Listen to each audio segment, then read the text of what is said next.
You're 20? That's me. No one has to know, baby girl. That's Baby me. girl. You can go look it up later. Sure.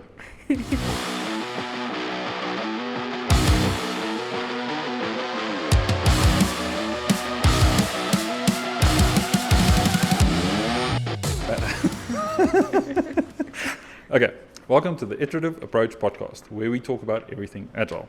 A lot of software companies execute projects by using specific or an amalgamation of Agile methodologies. However, I've read a lot of articles looking for the perfect methodology. Tonight, we will explore the most used Agile methodologies, including Scrum, Kanban, Extreme Programming, Dynamic Systems Development Method, and Feature-Driven Development, to establish if there is a perfect methodology to be applied.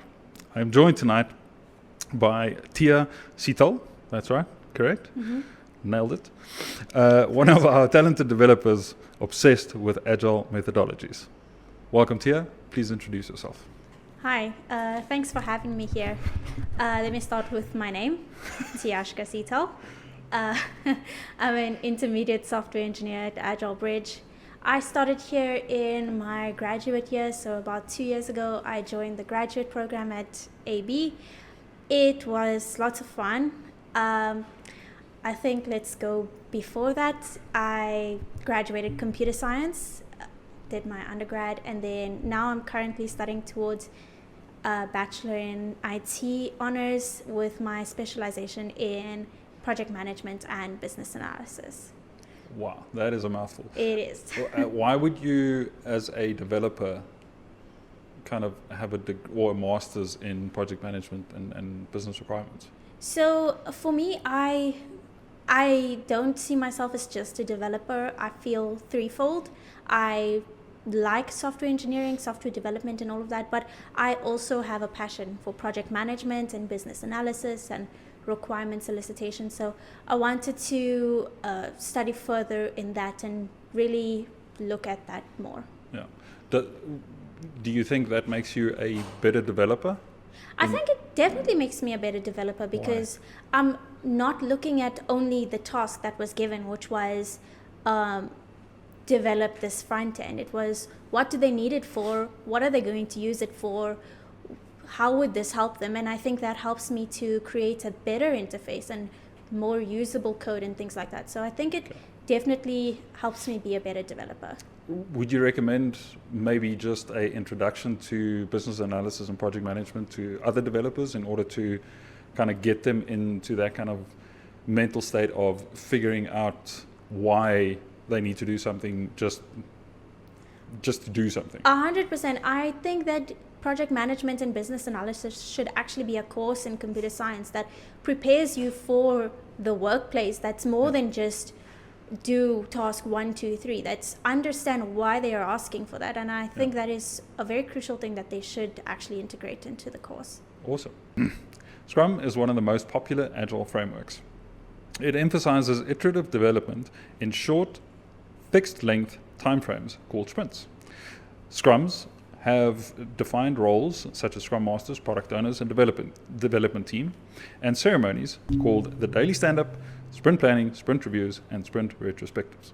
So my question to you, very knowledgeable Tia, from your point of view, what makes the Scrum methodology so effective and universally used as a standard for delivering software products?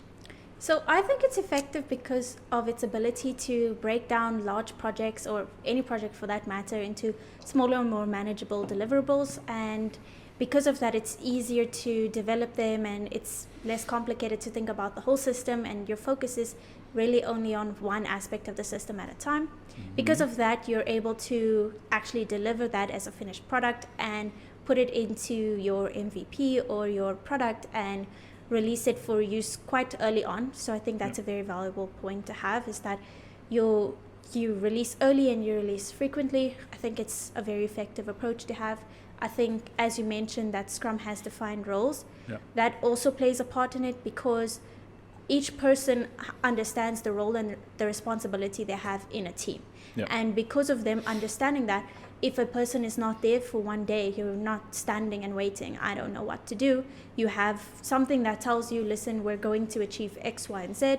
And you know, as a business analyst, as a developer, exactly what you need to do. So I think because teams are so independent and self-managing, it's easier for them to maintain their momentum and keep going. So from your point of view, being part of actually a couple of products within Agile Bridge, how long do you think it takes a specific team to become self-sufficient, as you mentioned now?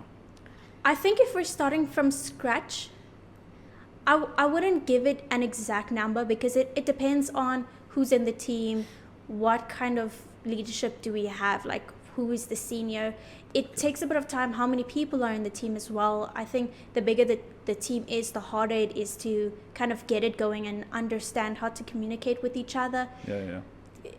If we had to start a project from scratch, I think it took us about 4 months to really have that momentum and get in a groove and understand what we needed to do. It was a very long time, but it takes time to learn someone and learn how to communicate with them and understand the actual essence of the project and what you need to do. So even if you're given a task, you need to understand exactly what is expected of that task. So to actually be self-managing and all of that, it takes a few months.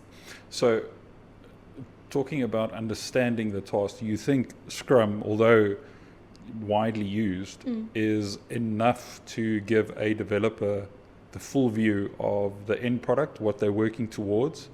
Because it states here that it's in short bursts in 2 weeks. So do you guys just look 2 weeks in advance, or do you look further than that to the end goal of what the client actually has planned for, or what they're paying for? I think the beauty of Scrum is that you have a general idea of what the client wants the end product to look like. General idea, isn't that that's a bit you see, dangerous? I think I'm going to stand by it, because I'm saying that the client knows that they need X, Y, and Z to be done. And this is sort of where they want it to be. They know that they want an app that can do X, Y, and Z things. And so the team knows that we're building towards an app to do X, Y, and Z things. And then at the beginning of the sprint, they're told, okay, now on this sprint, we're focusing on X. So they have an idea of what the end goal is going to look like. But in Scrum, the target is always moving. We are always adapting. We are always changing. So that's why I'm saying a general idea, because we only understand that this is kind of what the end product will look like, and it may change, it may stay the same, but that's kind of why I said a general idea. And then in a sprint, we're only focusing on feature X, and we're only trying to develop feature X. And I think it helps because we're not worried about the rest of the system. What will this affect and how will this change things? Because we only need to focus on this for now, and we need to have a very good understanding of how this feature will work and how it will integrate into the existing product. But we don't need to worry about what will the project look like if we change it 65 times. So we kind of know, okay, we want an app that does this thing, but we don't need to understand that, okay, the home page will have X, Y, and Z thing, and the discover page will have these things. And I think, So if you would attach the Scrum methodology to a business or a company, let's say a business idea, what would it be? Would it be something established, or because the way that you spoke about it now, it's more startup, more figuring out, yes, we've got, and the client has an idea of something that they want at the end of the day, but they're not sure how we're going to get there and if it's feasible. So is that kind of the methodology that you would apply to a certain project? So I wouldn't say it applies to existing or new only. I think it applies to you want something, whether you want an addition onto something that's existing. Let's say you want to extend functionality of an app that already exists. You can still apply Scrum to that, because you still know at the end of the day, whether it's 2 months from now, 2 weeks, 2 years, I want this extension to do a certain thing. Okay. Or I want if I'm starting a project from scratch, I want this brand new thing to do this certain thing. So I don't think we can specifically say that Scrum is applied to only new or only existing projects. I think it just depends on what you need from it. Okay. Do you think Scrum, there's place for Scrum in a waterfall-based operations for a company? So let's say company X only operates in a waterfall base. Can you apply Scrum in that environment? Well, I suppose you could, if let's say we've designed the whole system and now we are looking to develop it, and now we want to apply the Scrum method to developing the system. Yeah. That can apply to is where you'd have your design part in a waterfall approach, and waterfall, we wouldn't continue to the next phase until design is done. So we'd fully design out the system, and then we'd transfer that design into a product backlog, and then we'd start implementing that on a sprint basis. That could work as well, and I don't know of anybody who's done that by my knowledge, but I think it could work. Cool. That's a great and correct answer. I love that answer. Is there a correct answer? Yes. Okay. Yeah. Because yes, it's literally just a hybrid method. Okay. So you execute a waterfall-based project through Scrum. You still, because all Scrum is in its essence and in its core is keeping the client up to date. Okay. Doesn't matter if you do it waterfall-based or From what pure I learned, Agile. it's just Agile is doing waterfall over and over again until you're done. Pretty much in 2 weeks iterations. Exactly. So it makes sense that yes, we can do waterfall until here and then just pick up on Scrum and then just keep doing it over and over again. So Such a great answer. Damn. No wonder you're so damn smart. Anyway, all right. So moving on to the next one. okay. Kanban is a visual method of managing workload, right? Primarily used in manufacturing back in the day. I think it was Toyota 1984. There we go. Damn. I was trying to sound smart here. But anyway. Is adapted to software development. It focuses on visualizing workflow on a Kanban board, which is basically a new to do or to do in progress done. Those are the three main columns for it, right? Optimizing workflow items through various stages. So my question is, in your opinion, where do you think this is most effective or most effectively used, and in what industries would it apply? So if you're asking in my opinion, I wouldn't limit it to say, oh, it can only be used in the manufacturing industry, or it can only be used in the insurance industry. I think Kanban can apply to any industry if you're using it correctly. So Kanban, again, I think this is in my opinion, from how I understand it. Kanban is an approach where you have a steady income of tasks, or a steady stream of tasks, let me say.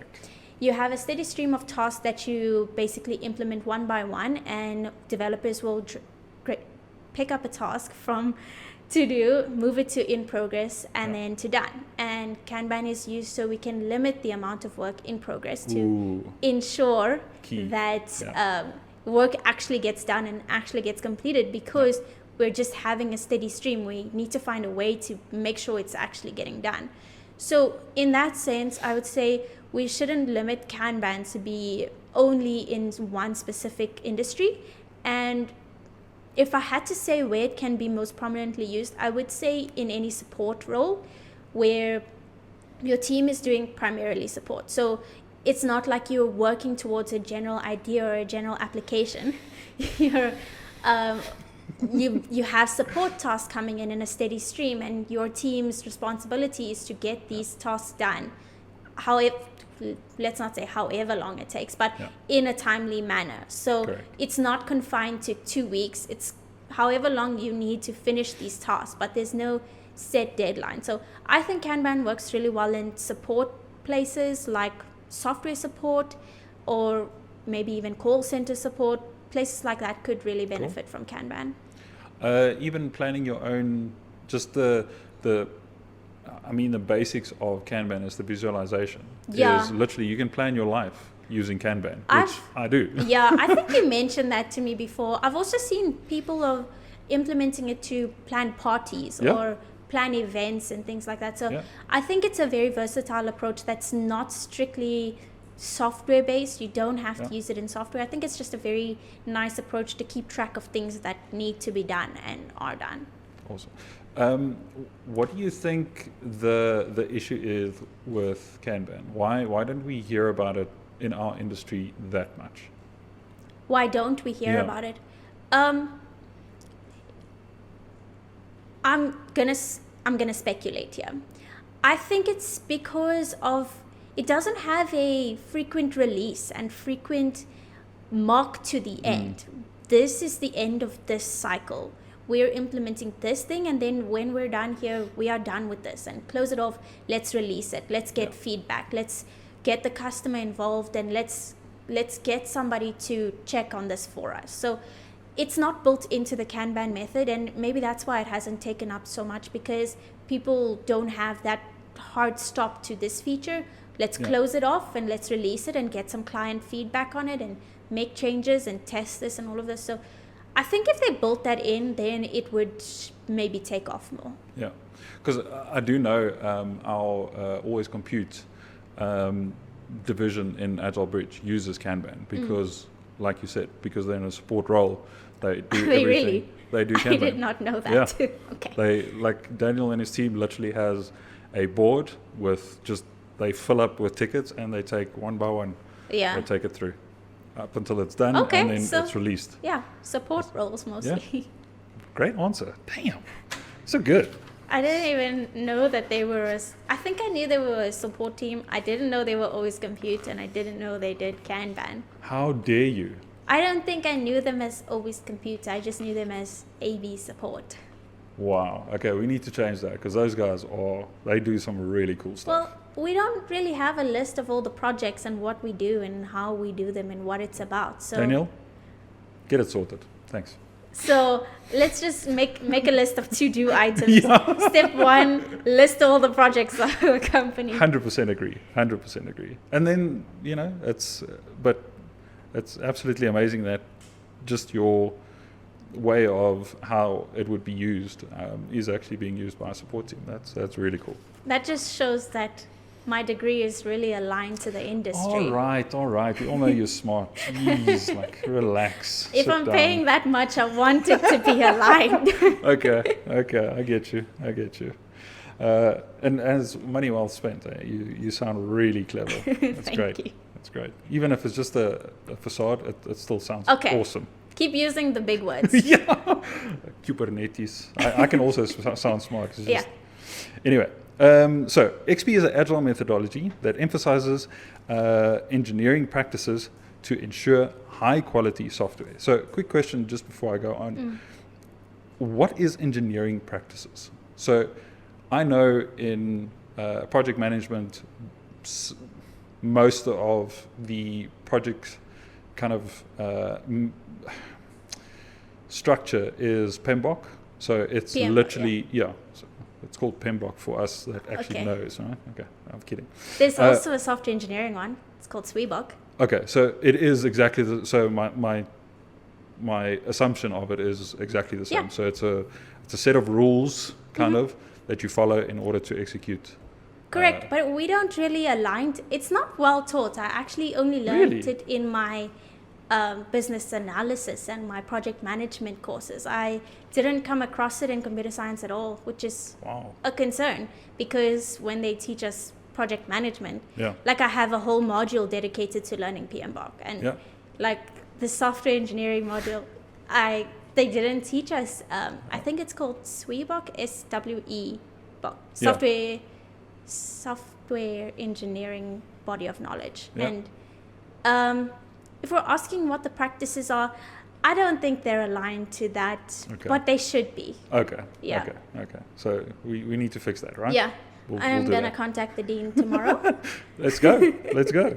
All right. Okay. So XP includes practices like test-driven development, like TDD, continuous integrations, pair programming, and frequent releases. Right. So my question is, XP leaves very little room for planning and documentation. Right, which spikes my blood pressure completely. What is your opinion on developing projects without documentation? So before we go to there, we have to think about what extreme programming is used for. Okay. And extreme programming is used for strictly, well, I'm not going to say strictly, but in general, prototyping. How about it should be? Yeah. Okay. Let's say if you want to develop a prototype, then you can use extreme programming. Let's say it like that. We want to develop fast and we want to get something out there to show a prototype. And in that case, you wouldn't really need documentation. But if we're talking strictly documentation, I'd say that it's a double-edged sword because, okay, we don't have documentation, so now our implementation is going to be quicker, and we've now added pair programming and all of these test-driven development and all of that to kind of make up for the fact that we're not documenting, and we're just hoping that more people, more eyes will know. And the no documentation part of it, I think it only works if the clients and the developers are fully on the same page. No ambiguity. Everyone understands exactly what we are doing. And if everyone knows exactly what we're doing at all times, then the documentation lives in your head. You don't need to write it down. But I don't think it's sustainable. That's okay. I also don't believe it's sustainable because okay, we've developed this nice system. Now we need to show people how to use it. We need to give it to people. Okay, here's a repository. What do we do with that? I don't know. So we XP'd it. Yeah. Figure it out. You wanted code, here's your code. Yeah. So I think that it's definitely a double-edged sword because I don't think it's sustainable because now let's say we're adding someone new onto the team, or there's been a change of management in the stakeholders, and now we have a new stakeholder and they don't know what the system is for, and we have to explain it to them. They should be the one explaining it to us. Or we get a new developer in and here is the code, figure it out, I guess.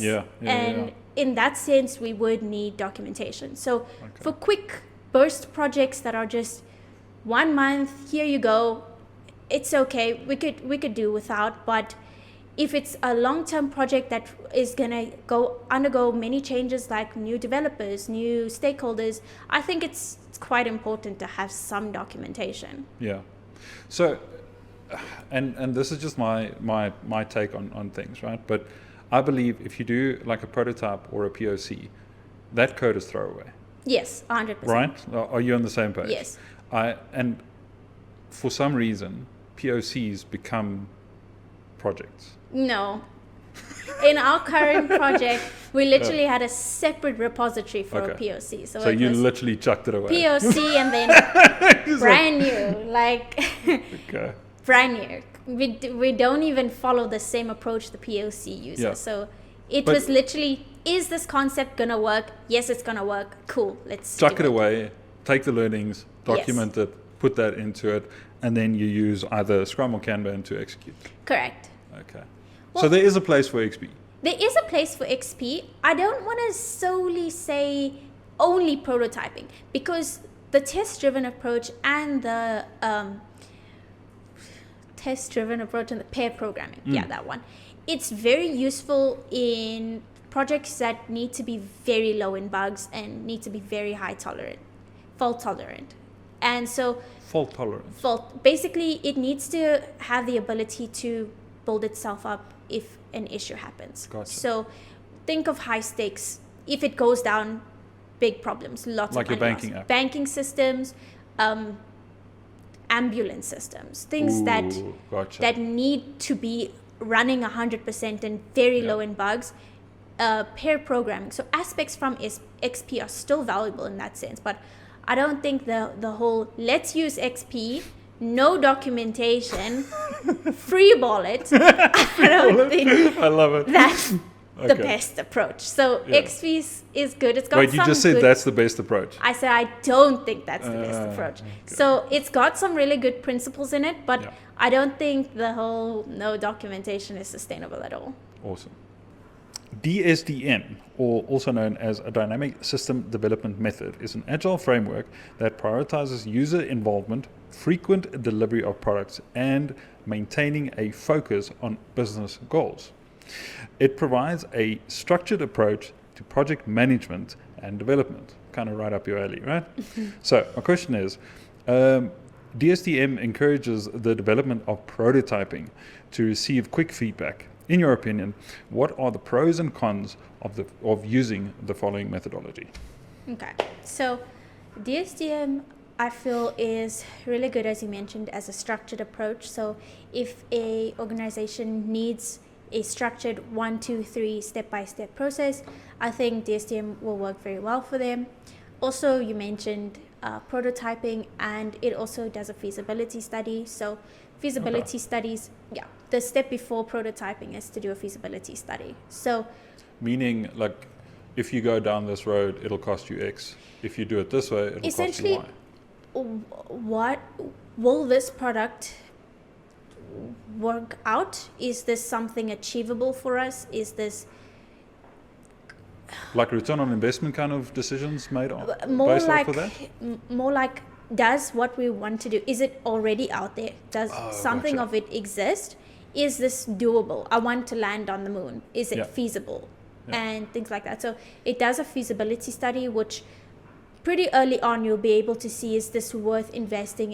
Is this something that's already out there? Should we rather use that instead? Like, what is the basically weighing out the cost of using something existing versus building it yourself, and Gotcha. all of that. So pretty early on you'll know if this is a road you want to explore. And then as well as the prototyping part of it is, you don't need to invest as much money to determine if this product is right for you, if it's aligned to your organizational needs. So you Okay. develop a quick prototype, and then that will essentially tell you, like, how much is this going to cost, like a rough estimate, Okay. roughly how long is it going to take. It gives your stakeholders an idea of how it's going to look at the end and whether they should actually invest in this. So Yeah. it saves you a lot of money in the beginning by deciding, what is the route you'd like to follow, and is this something worth it for you guys. But then again, because it's very rigid, if you don't have the time and resources to spend on a feasibility study and a prototyping, this may not work for you because it requires step 1, 2, and 3. Like, why are you doing DSDM if you're not going to follow these? So Gotcha. it's very Yeah. rigid. It's not like, pick and choose what you need from it. And Yeah. as with all agile methodologies, it requires customer involvement, stakeholder involvement at every stage of the process. Yeah, so yeah. you do your feasibility study, you go back to your stakeholders, listen, this is the outcome. Gotcha. Here's the prototype, go back to your stakeholders, is this something you are looking at? So there's a lot of customer involvement needed. And so if your stakeholders are not as involved and they kind of just want to give you the idea and you run with it, it's not going to work well for you. So It actually, the items and stuff that you mentioned now would be, DSDM would be used as pre-sales to a client, maybe to do something, pay an X amount to get the answers in order to start development or even start gathering requirements for a project. if you had to pick and choose the pieces you wanted out of it. Okay, So okay. I'm pretty sure from my research, DSDM includes development. Okay. So it's like, come up with an idea, design, feasibility, prototype, develop. So if you want to take out the first few, then again, you're not following it to Gotcha. the T. So it's kind of used in organizations that they have an idea of what they want to do. They want to figure out, is this going to work? Then they want to say, okay, estimate for me how much it's going to cost. Okay, should we go on for this? Should we not? So internal projects, it works well for deciding whether you should spend your money on it or not. Gotcha. Cool. So our last methodology, FDD, or feature-driven development, He's an agile methodology that focuses on breaking down complex software development tasks into manageable features. It emphasizes domain modeling and iterative feature development. Okay, so before the question is, what is domain modeling? Okay, so what does that entail? Domain modeling is essentially you look at your system and you visually draw out the different pieces of it together. So like an ERD? Yes, Oh. an ERD is a domain model. See, I know big words too, eh? Yeah. I am smart. It's a visual, it's Gotcha. a visualization of your system, basically. Okay, so process flows, all of that kind of stuff that visually that you can It represent falls as under domain models, yes. Okay. But if we want to specifically say domain modeling, we're talking about ERDs. Nice. I'm so smart. All right. So actual question is, FTD focuses on 5 key processes: development and overall model, build a feature list, plan by feature, design by feature, and build by feature. What is in your opinion in regard to the feature-centric approach, meaning breaking down a project into manageable feature units? Let me ask that question again. What is your opinion in regards to feature-centric approach? Okay. My opinion on it is, if we're looking at very, very large scale organizations, let's take a very AXA bank. Let's go Oracle. Okay, Oracle. Yeah. Okay. Oracle needs to create a new operating system. Yes. Okay. That is a very large undertaking. Yeah. It's a very big thing. If we had to go with a Scrum approach and now plan out the entire operating system, start to finish, it would take very long to develop and design this. By the time we're done designing our whole backlog, this is what we want. Yeah. It's now 6 months later, and their needs are completely different. It's a different market, and now things are completely different. So I think in places like that, a feature-driven approach would be more sustainable, because we only need to focus on one feature at a time, and let's get this one feature working and focus on it. Let's clear it out, and then we'll build in the next one. So in that sense, I think it would work very well if we're looking at business process re-engineering and very large undertakings. If the saying, eat an elephant bite by bite. Yeah, how do you eat an elephant? Exactly. Easy. So Piece that by is piece. essentially feature-centric. Okay. If we take one bite and we fully swallow it and we get it done, and then we take another bite. And I think it's better for the bigger projects, because by the time you're done designing, you don't want the market to change. So if your market changes due to competitive forces, new technologies, you want something that you're outputting to be at the same level. So let's focus on something that's more stable, and then when we're done with this smaller, more manageable feature, let's bring in a new feature that now, if we need to pivot it to be more what the market needs, let's pull that in. So instead of building a whole thing and then just piling on nice to haves, let's build exactly what the market needs. And I think it's more adaptable in a sense that it's not faster to market, because it does take more time to develop and design feature by feature compared to as a whole. Yeah. So it's not faster. But you could, in theory, release that feature into the market, or like we say in Oracle, you would use that specific feature in our existing or legacy. If we're talking about system. Business process re-engineering, we would then just roll out maybe only the HR re-engineered part, and then we roll out only the payroll part, and we'll roll out the smaller systems instead of working on a big, massive re-engineering of the whole process. So I think if we're looking at the bigger, very wide picture, big process changes, it works very well, because it's not a huge change that needs to happen, and it's more adaptable to the needs. So it does work better in that sense. But if we're talking about resources and time, it takes a lot longer to do, because of we're focusing on one feature, and then we're trying to integrate it into the 6 features we've built, and now we have 7 features, and now we need an 8th feature. Where do we put this? Can it fit into something that's existing? Does it need to be a whole new thing? Like, where do they fit together? So And also, like you said, the reaction to market change. Yeah. Maybe something we're busy with feature 3 and something changes, we would promote feature 8 because we need to go to market first or react to the market prioritization. itself. So it allows you to prioritize. So Scrum also allows prioritization, but if we want to change the scope, you have to redo a backlog and you have to redo this. In feature centric, you just pull in the next thing. Okay, I wanted it to look left, now it's looking right, and it's a lot easier. Do you think, just your own opinion, would per feature, would it be rolled out completely, or can you kind of pause, start something, and then continue on later down the line? So let's say we're busy with feature 3. Yeah. We stop it, we promote feature 8, finish that off, and then continue with feature 3, kind of thing. If you're good at finishing things that you've started. Okay. But in my 2 Humble years, opinion. in my 2 years of experience, context changing is not always the best idea, because you start on something, now you're working on something completely different. You don't want to come back to that thing. So I would say let's finish one, whether it takes 2 months, it's fine. Let's finish that one and then come back. If it's of utmost importance that it needs to be done tomorrow, then sure, in special cases that it could work like that. But I wouldn't suggest it, because what is the chances you're actually going to come back to that? But by the time you finish 8, you want to start 12. You don't want to come back to 3.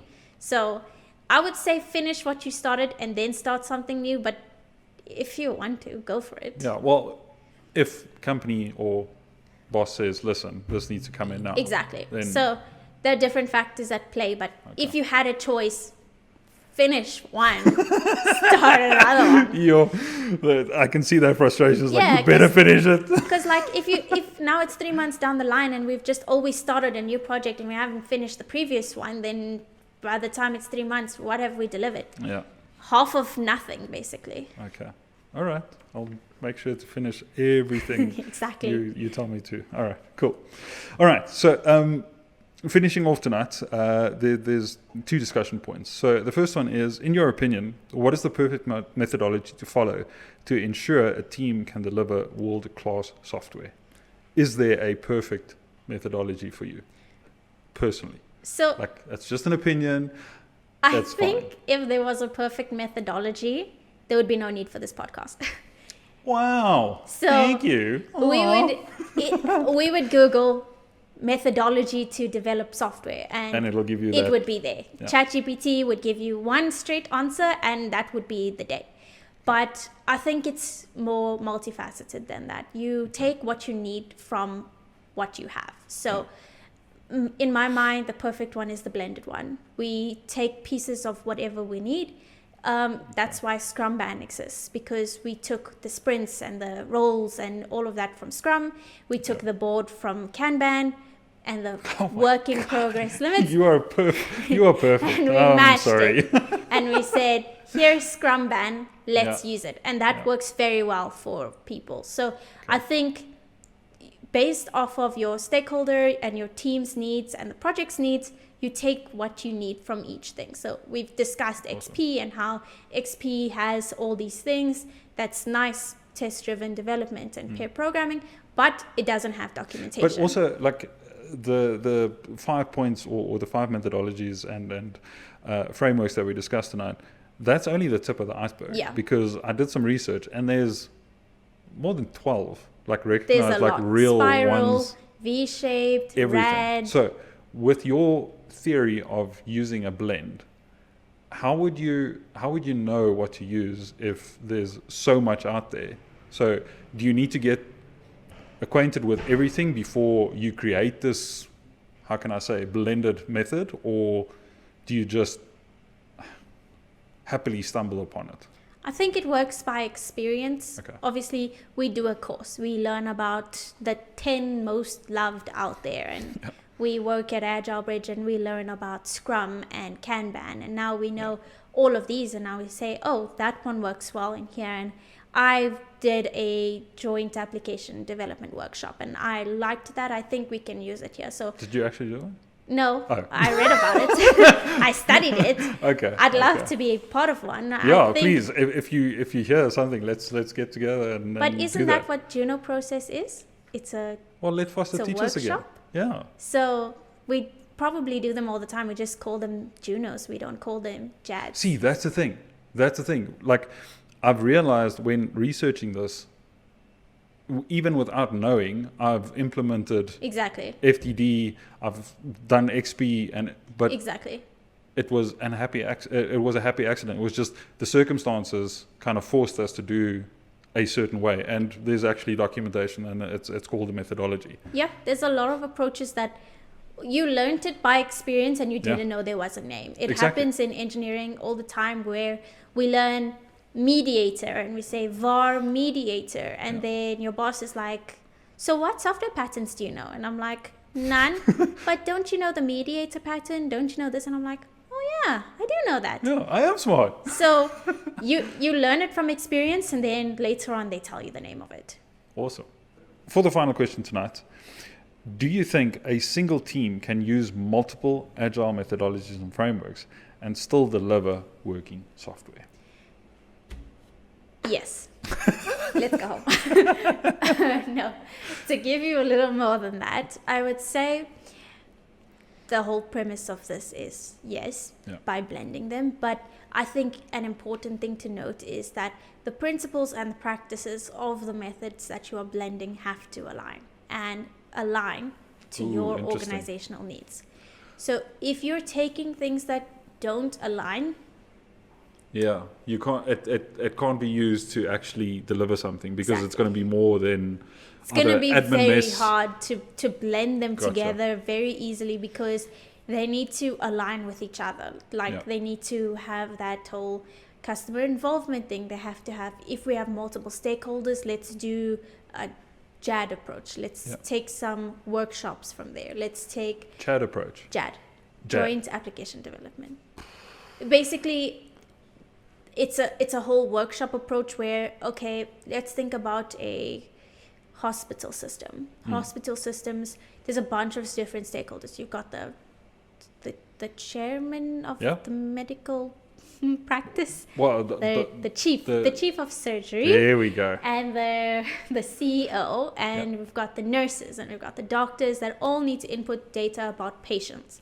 So Yeah. our stakeholders would be doctors, nurses, patients, CEO, CTO, all the financial people. They are all going to That use the sounds cool. system. Yeah. So yeah. we need to collaborate with all of them in one place and hear them all out. We won't interview them individually because we won't get a full idea of what we need to do. So then we would take, it's a joint application development that forms part of rapid application design development. Okay. So we would, the XP stuff. Or no, RAD is different. Another one? Yeah. RAD and XP and viral, V-shaped spiral, all of them. Okay, so a different one. Okay. RAD.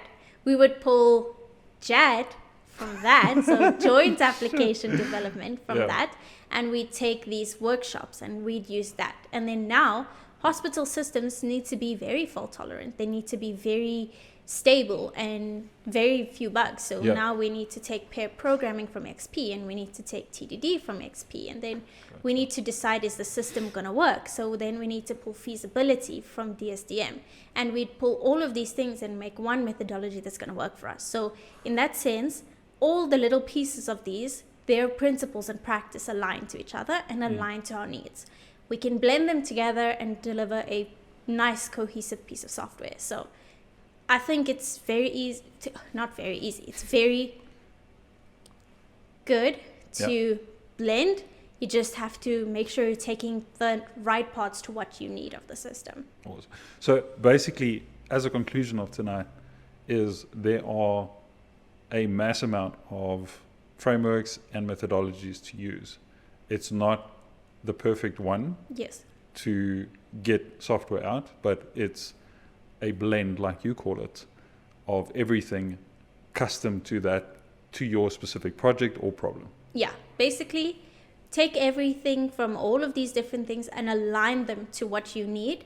Yeah. And then you got yourself a a good working solution. Awesome. What are we calling that methodology? It's called blended. It has a name. No, but the It's called our blended. recipe. What are we calling our recipe? The one that we just built right now. What are we calling it? A hodgepodge. Lasagna. Lasagna. We'll The call it lasagna lasagna. methodology. Great. Coined.